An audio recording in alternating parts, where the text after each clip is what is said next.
চীন উত্তর মিয়ানমারে সক্রিয় মিং পরিবার অপরাধ চক্রের ১১ সদস্যের মৃত্যুদণ্ড কার্যকর করেছে। বৃহস্পতিবার দেশটির রাষ্ট্রায়ত্ত সংবাদ সংস্থা সিনহুয়া এই তথ্য জানায়। সিনহুয়ার প্রতিবেদনে বলা হয়, হত্যাকাণ্ড, অবৈধ আটক, মানব পাচার এবং বৃহৎ পরিসরের অনলাইন প্রতারণার মতো একাধিক গুরুতর অপরাধে দোষী সাব্যস্ত হওয়ার পর গত বছরের সেপ্টেম্বরেই তাদের মৃত্যুদণ্ড দেয়া হয়। পরে দুই আসামি রায়ের বিরুদ্ধে আপিল করলে বিষয়টি চীনের সর্বোচ্চ আদালত সুপ্রিম পিপলস কোর্টে ওঠে। তবে আদালত মূল রায় বহাল রাখায় সম্প্রতি সাজা কার্যকর করা হয়।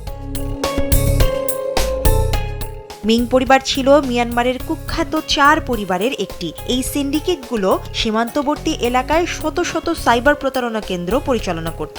এসব কেন্দ্রে পাচার হয়ে আসা কর্মীদের দিয়ে জোরপূর্বক অনলাইন জালিয়াতি চালানো হতো। পালানোর চেষ্টা করলে অনেক ক্ষেত্রে নির্যাতন, এমনকি হত্যার ঘটনাও ঘটেছে বলে অভিযোগ রয়েছে। নতুন রিন গভীর থেকে পরিষ্কার করে কাপড়কে রাখে নতুনের মতো উজ্জ্বল। নতুন রিন অ্যাডভান্সড পাউডার। চক্রটির সঙ্গে মিয়ানমারের কোকাং অঞ্চলের ক্রাউচিং টাইগার ভিলা নামের একটি অপরাধ ঘাঁটির সরাসরি সম্পৃক্ততা ছিল। চীনা রাষ্ট্রায়ত্ত টেলিভিশন সিসিটিভির তথ্য মতে একসময় এই সিন্ডিকেটের আওতায় প্রায় 10,000 মানুষ কাজ করত। কোকাংয়ের রাজধানী লাওকাইং দীর্ঘদিন ধরে বহু বিলিয়ন ডলারের অনলাইন স্ক্যাম শিল্পের কেন্দ্র হিসেবে পরিচিত ছিল। দীর্ঘদিন ধরে পাচার হওয়া শ্রমিকদের স্বজনদের অভিযোগ এবং আন্তর্জাতিক গণমাধ্যমের ধারাবাহিক প্রতিবেদনের পর ২০২৩ সালে এসব অপরাধ চক্রের বিরুদ্ধে কঠোর অভিযান শুরু করে বেইজিং। ওই বছরের নভেম্বরে মিং পরিবারের সদস্যদের বিরুদ্ধে গ্রেপ্তারি পরোয়ানা জারি করা হয় এবং তাদের ধরিয়ে দিতে আর্থিক পুরস্কারও ঘোষণা করা হয়।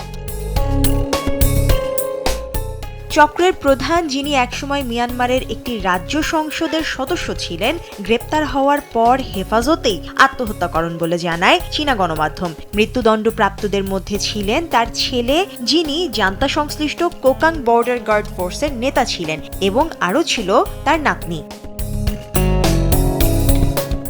সিনহুয়া জানায়, মিং পরিবার আরেক অপরাধ চক্রের নেতার সঙ্গে মিলে প্রতারণা কেন্দ্রের শ্রমিকদের হত্যা, নির্যাতন এবং অবৈধভাবে আটক রাখার ষড়যন্ত্রে জড়িত ছিল।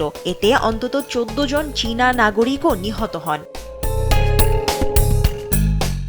এ বিষয়ে চীনের পররাষ্ট্র মন্ত্রণালয় জানিয়েছে, অনলাইন জালিয়াতি ও অবৈধ জুয়ার বিরুদ্ধে অভিযান আরও জোরদার করা হবে। মুশরিফা নুজহাত, দেশ টিভি।